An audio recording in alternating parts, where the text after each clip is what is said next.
Il n'y aura pas de normalisation des relations politiques et diplomatiques avec la France tant qu'il y aura encore l'affaire Ahmed DZ. Moudjahid, porte-parole et voix officielle de l'État algérien, a adressé un message ferme et direct aux autorités françaises. Pas de normalisation avec la France tant que l'affaire Ahmed DZ est toujours utilisée pour demander des comptes aux dirigeants algériens. Moudjahid note que de l'autre côté, des actes brutaux, froids, dénués de toute intelligence politique, viennent ruiner ces initiatives d'apaisement. Alors, que reproche? De quoi parle-t-on?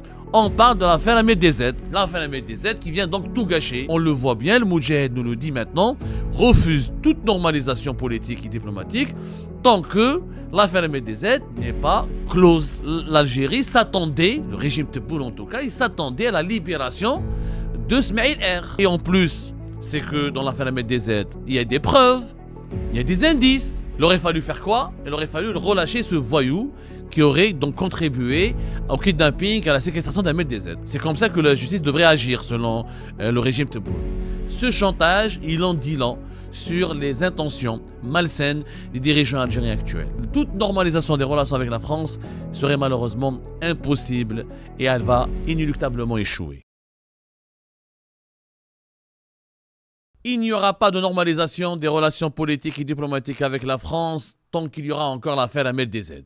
Il n'y aura pas de retour à la normale entre Alger et Paris tant que l'affaire Ahmed DZ continue d'être agitée par les réseaux politiques et les réseaux médiatiques français.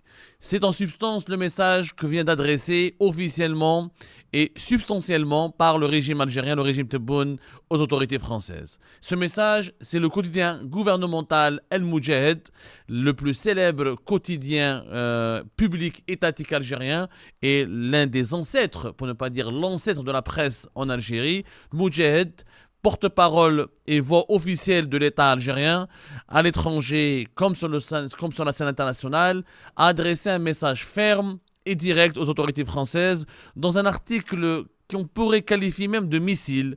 Peut-être qu'un missile aussi dur et aussi sévère et aussi mortel que les missiles iraniens qui sont lancés contre Israël et les pays du Golfe. Ce missile était intitulé « Cacophonie inédite au sommet de l'État français dans son rapport avec l'Algérie, dérive politique et naufrage diplomatique ». Moudjahid, la charge elle est donc très lourde et très violente de la part de Moudjahid qui adresse des critiques sévères. El Moudjahid, je rappelle, est un gouvernement gouvernemental, est un quotidien gouvernemental financé par de l'argent public, rattaché directement au ministère de la Communication.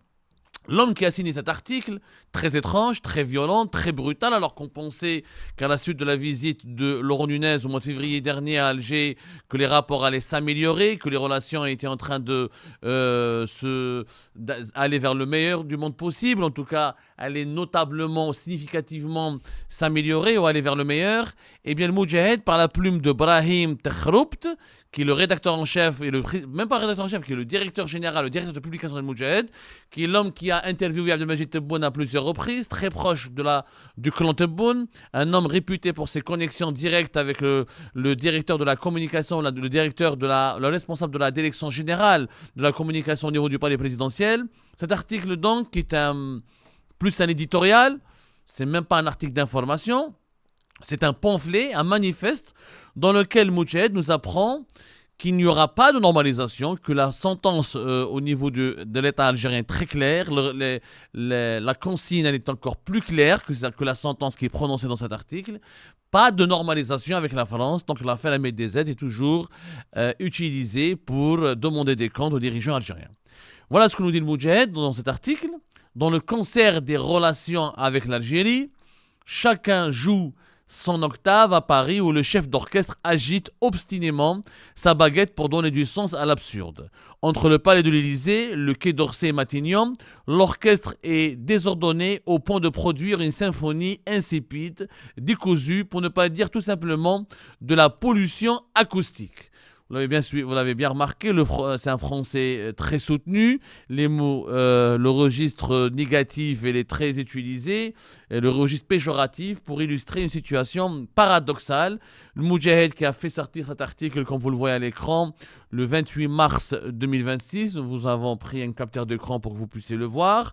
Il est passé inaperçu dans les méandres de l'actualité internationale marquée ou bouleversée par les évolutions violente et brutale de la guerre déclenchée par les États-Unis d'Amérique et Israël contre l'Iran.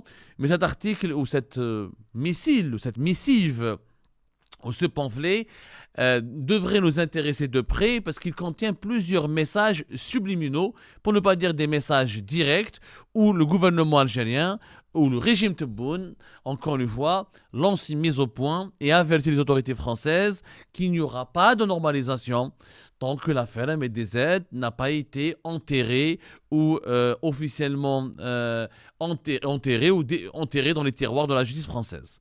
Il est difficile, note le Moudjahed, de ne pas relever une désarticulation inquiétante au sommet de l'État français.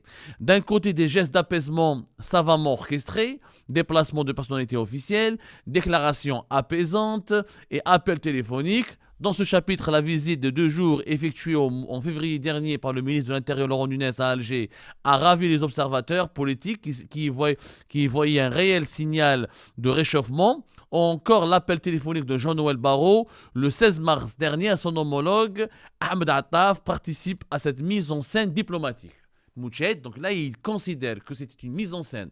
Une mise en scène, ça veut dire qu'il n'y avait rien de sincère dans le déplacement de Laurent Nunez à Alger.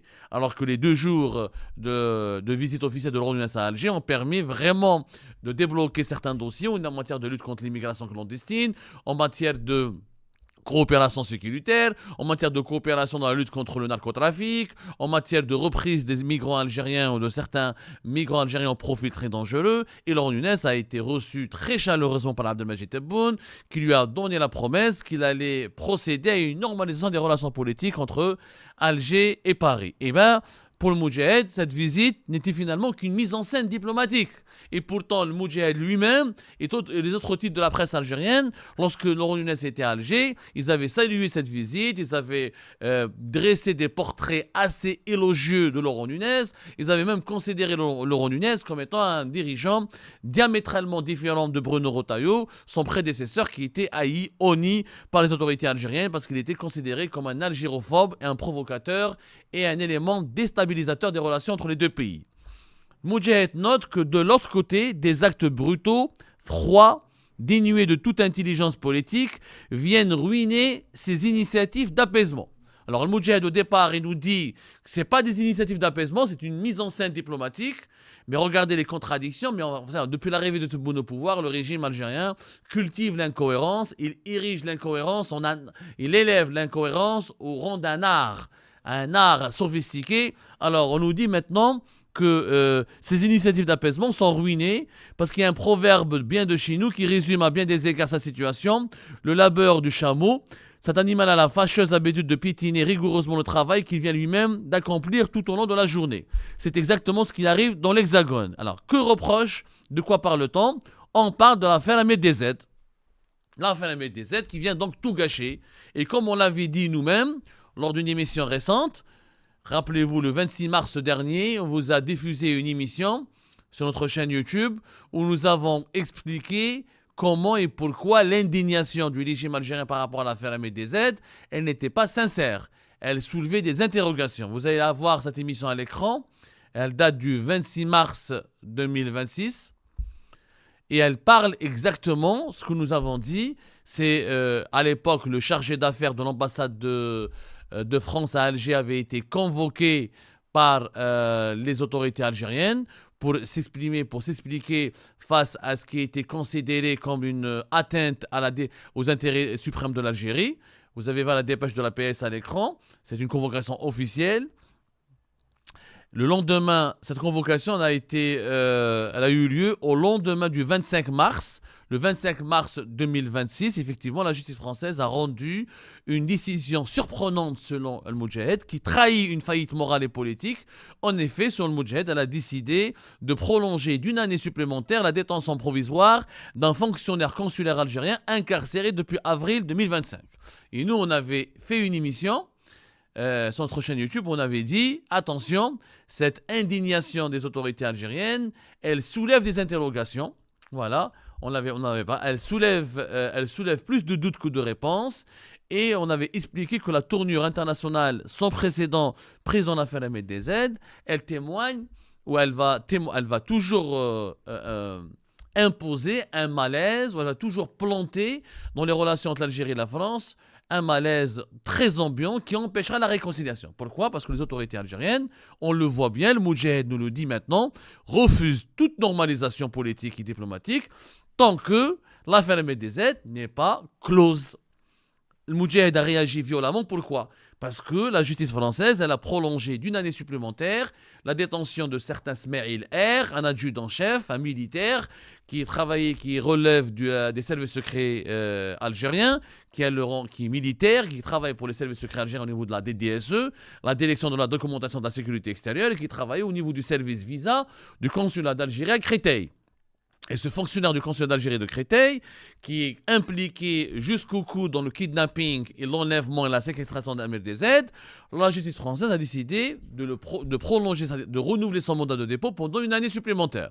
Il faut savoir, comme on l'a nous rapporté, les huit personnes, les 8 individus impliqués, cités, évoqués dans l'affaire MRDZ ont été placés sous détention provisoire depuis le mois d'avril pour Smaïl R, pour les autres suspects, c'était depuis le mois de juin 2025, et eux aussi, ils ont fait l'objet d'un prolongement de leur détention provisoire pendant une année. Donc, l'Algérie s'attendait, le régime Tebboune en tout cas, il s'attendait à la libération de Smaïl R. Il s'attendait à ce qu'après la visite de Laurent Nunez en Algérie, après le geste d'apaisement, après la chaleur humaine ou le tapis rouge qui a été déroulé et l'accueil très chaleureux qui lui a été réservé, le régime Tebboune s'attendait à ce que l'affaire MDZ soit reléguée au second plan. Donc, il s'attendait vraiment à ce que le principal suspect, encore une fois, qui est un agent qui n'est pas un diplomate, il n'a pas un passeport diplomatique, il a un passeport de service, c'est un fonctionnaire du consulat d'Algérie à Créteil, ce n'est pas un diplomate attitré, c'est un agent consulaire, l'Algérie ou le régime Tebboune souhaitait sa libération. Est-ce que Laurent Nunez a pu promettre quoi que ce soit dans ce sens à Alger lorsqu'il était en visite au mois de février ? Ça m'étonne, parce que Laurent Nunez n'est pas ministre de la Justice. Il n'a pas de pouvoir sur la justice. Il n'est que ministre de l'Intérieur. Il a un pouvoir sur la DGSI, le renseignement intérieur français. Il a un pouvoir sur la police nationale en France, sur les différents services de sécurité qui composent la police nationale en France et le renseignement intérieur français. Mais il n'a pas de pouvoir sur la justice. Et les juges en France sont indépendants. Emmanuel Macron l'a rappelé à maintes reprises. Les autorités françaises l'ont rappelé à maintes reprises. Et en plus, c'est que dans l'affaire MDZ, il y a des preuves. Il y a des indices, il y a des traces qui ont été laissées par les gangsters, il y a des témoignages, il y a des aveux qui ont été faits par les membres du gang qui a procédé à la séquestration, à l'enlèvement et au kidnapping d'MDZ. Il y a eu des preuves matérielles retrouvées par les services secrets français indiquant des relations directes entre Smaïl R, l'ancien premier secrétaire de l'ambassade d'Algérie en France, Salah ad-Din Selloum, lui aussi membre des services secrets algériens, et Houssam el-Din Bouaziz, vice-consul d'Algérie à Créteil. Il y avait une relation directe, ils avaient entretenu une relation directe selon des preuves matérielles qui ont été remises au parquet national antiterroriste qui traite de l'affaire MDZ avec les gangsters qui ont séquestré, enlevé, kidnappé le blogueur algérien. Donc, que doit-on faire de ces preuves ? Selon le Moudjahed, non, il faut libérer l'agent consulaire. La MDZ, c'est pas une affaire importante, c'est un voyou, c'est un énergumène. C'était quasiment, le Moudjahed nous dit, c'était même justifié de le kidnapper, de l'enlever ou de le tuer. Le Moudjahed nous dit donc, Paris s'enfonce dans une logique d'escalade profondément hostile qui va à contresens des événements, à la manière d'un ex-ministre de l'Intérieur, le tristement célèbre Bruno Retailleau. Donc, il compare la justice française à la décision de justice, une décision souveraine. Je rappelle que la justice française, elle est souveraine. Que l'affaire MDZ, elle a eu lieu sur le sol français. Que le crime a été perpétré sur le sol français. Qu'une enquête judiciaire a été menée par l'État français, qui est un État souverain. Donc, pour les autorités algériennes, d'après le Moudjahed, c'est une escalade. C'est un geste de provocation qui rappelle le tristement célèbre Bruno Retailleau. Il aurait fallu faire quoi ? Il aurait fallu relâcher ce voyou qui aurait donc contribué au kidnapping, à la séquestration d'un MDZ. C'est comme ça que la justice devrait agir selon le régime Tebboune. Donc on peut kidnapper quelqu'un, on peut participer à sa séquestration, on peut participer à son crime, mais ensuite on ne doit pas faire de la prison. Pourquoi? Parce qu'on a un passeport de service, parce qu'on travaille au niveau du consulat d'Algérie, sachant que toutes les conventions internationales qui donnent une certaine protection diplomatique ou une certaine immunité aux agents consulaires et aux diplomates stipulent, toutes les conventions internationales stipulent que les diplomates comme les agents consulaires ne sont pas au-dessus des lois quand il y a des crimes graves. Quand il y a des crimes de droit commun, des tentatives de meurtre, d'homicide volontaire ou involontaire, de viol, etc., un diplomate n'est pas un immortel, n'est pas un dieu. Il a une certaine immunité dans l'exercice de ses fonctions, dans l'exercice de son travail. Sauf qu'un agent consulaire ou un diplomate, son rôle, ou leur rôle, ne consiste pas à kidnapper, enlever, participer à traiter avec des gangsters, payer des gangsters, espionner, mettre en péril l'intégrité physique et l'intégrité morale d'un opposant, d'un blogueur. Donc le Moudjahid est très clair. Et à la fin de cet article, il faut absolument le lire, le Moudjahid nous apprend, et voilà ce qu'il nous dit: ce qui se joue aujourd'hui dépasse largement le cas d'un fonctionnaire consulaire. C'est la crédibilité même de l'État français qui est en cause, une crédibilité sérieusement entamée par des décisions erratiques, des postures ambiguës, une gestion chaotique d'un dossier hautement sensible. Alors, regardez. D'un côté, regardez les contradictions. D'un côté, on nous dit que l'affaire Ahmed DZ, elle n'existe pas. Elle a été préfabriquée par Bruno Retailleau et les services secrets français. Que Ahmed DZ n'est qu'un énergumène, n'est qu'un voyou, et qu'il l'aurait inventé lui-même avec des complices au sein des services secrets français, son kidnapping, l'histoire de son enlèvement. Et ensuite, on nous dit non, c'est un dossier hautement sensible. Alors, il faut savoir quelle est la vérité. Mais ou c'est un dossier préfabriqué et c'est un dossier, un fait divers débile qu'il faut dépasser, ou c'est un dossier hautement sensible. C'est justement parce qu'il est un dossier hautement sensible qu'il faut le traiter avec beaucoup d'attention et beaucoup de sérieux, beaucoup de rigueur et beaucoup de professionnalisme. C'est ce que d'ailleurs les juges français tentent de faire. Et par la suite, le Moudjahid va encore plus loin. Il nous dit qui gouverne réellement la France. Waouh, on ne sait pas qui gouverne réellement la France. Y a-t-il un pilote encore dans l'avion France? Il n'y a pas de pilote. Donc, parce qu'un agent consulaire, parce qu'un agent du consulat d'Algérie Créteil a été maintenu en détention, on ne sait pas qui gouverne la France. Parce qu'on a refusé de libérer le complice d'une opération, un complice de gangsters ayant organisé l'enlèvement et la séquestration d'Ahmed DZ, alors ça veut dire que l'État français a failli. Donc la France aurait été grande, aurait été éloquente, aurait été noble, aurait été grandiose, aurait été magnifique si on avait libéré M. Smaïl R qui travaille au consulat d'Algérie à Créteil. Mais je n'ai jamais vu une telle logique absurde, irrationnelle, incompréhensible. Alors, sur la fin, le Moudjahid nous dit, sur le dossier algérien, le constat est accablant. Chaque haut responsable semble improviser, naviguer à vue, parfois même se contredire ouvertement. Cette absence de ligne claire alimente une confusion qui confine l'improvision. En persistant dans cette voie, Paris prend le risque de compromettre durablement toute perspective durablement. Écoutez bien, Paris prend le risque de compromettre durablement toute perspective de normalisation avec Alger. Une responsabilité historique dont il devra répondre un jour. Qui devra répondre? L'État français. Voilà. Il n'y aura pas de normalisation des relations tant que l'affaire Ahmed DZ est toujours, tant que le dossier Ahmed DZ est toujours ouvert au niveau de la justice française. En réalité, cette réaction épidermique très violente, encore une fois, comme nous l'avons dit dans notre émission du 26 mars dernier, elle confirme et elle soulève les doutes avérés qui entourent l'implication des plus hauts responsables algériens dans l'affaire Ahmed DZ. Moi, je ne comprends pas si les autorités algériennes ne sont pas coupables dans cette affaire, si les dirigeants algériens n'ont rien à se reprocher dans l'affaire Ahmed DZ, s'ils sont vraiment innocents. Pourquoi ils sont inquiets? Pourquoi ils paniquent? Pourquoi ils ont peur?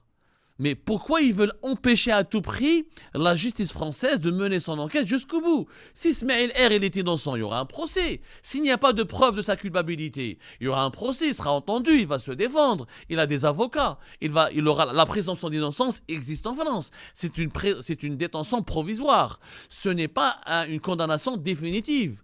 S'il sort innocent, il va demander des réparations et la justice française va lui présenter des excuses. Mais la réaction, encore une fois, violente et brutale à chaque fois que la justice française accomplit un pas dans le dossier Ahmed DZ, ça soulève des doutes, plus que jamais des doutes très sérieux sur l'implication du régime Tebboune. Et maintenant, le régime Tebboune fait du chantage. C'est du chantage à la France. Il n'y aura pas de normalisation, il n'y aura pas de retour de l'ambassadeur d'Algérie à Paris, il n'y aura pas une coopération fluide et normale et ordinaire avec la France. Donc l'affaire Ahmed DZ est toujours d'actualité, est toujours à l'ordre du jour du calendrier judiciaire français. Ce chantage, il en dit long sur les intentions malsaines des dirigeants algériens actuels. L'affaire MDZ, dont vous l'a dit, sur Algérie par maintes reprises, elle va hanter durablement les relations entre les deux pays. Et je le confirme, Moudjahid, au moins, il a raison sur un seul aspect, en dépit de toutes les bêtises absurdes et incommensurables qu'il a prononcées dans cet article. Au moins, il a raison sur un aspect, sur une seule vérité. Il n'y aura pas de normalisation entre les deux pays. Il n'y aura pas. Tant qu'Abdelmajid Tebboune est tout pouvoir, tant qu'il n'y aura pas un nouveau président en Algérie, et tant que les responsables algériens n'auront pas fait leur remise en cause et leur introspection intérieure pour répondre eux-mêmes à des questions qui leur sont posées depuis le lancement de l'affaire Ahmed DZ, les normalisations, toute normalisation des relations avec la France serait malheureusement impossible et elle va inéluctablement échouer. Et ben voilà, c'est la fin de cette vidéo. Je vous remercie toutes et tous, comme d'habitude, pour avoir suivi la vidéo jusqu'à la fin. N'oubliez pas de nous laisser vos commentaires et vos réactions sur le sujet de cette vidéo et de partager le contenu si ça vous intéresse. Et je tiens toujours à remercier nos abonnés et les personnes qui réagissent de façon régulière sur nos vidéos et qui nous suivent et qui nous laissent des commentaires. Donc merci beaucoup pour votre dynamisme et pour votre sens de partage et de discussion. Donc voilà, sans vous, ce contenu n'a pas vraiment de valeur sans cette communauté qui ne cesse de s'accroître. Donc merci beaucoup et à la prochaine dans une nouvelle vidéo. Au revoir.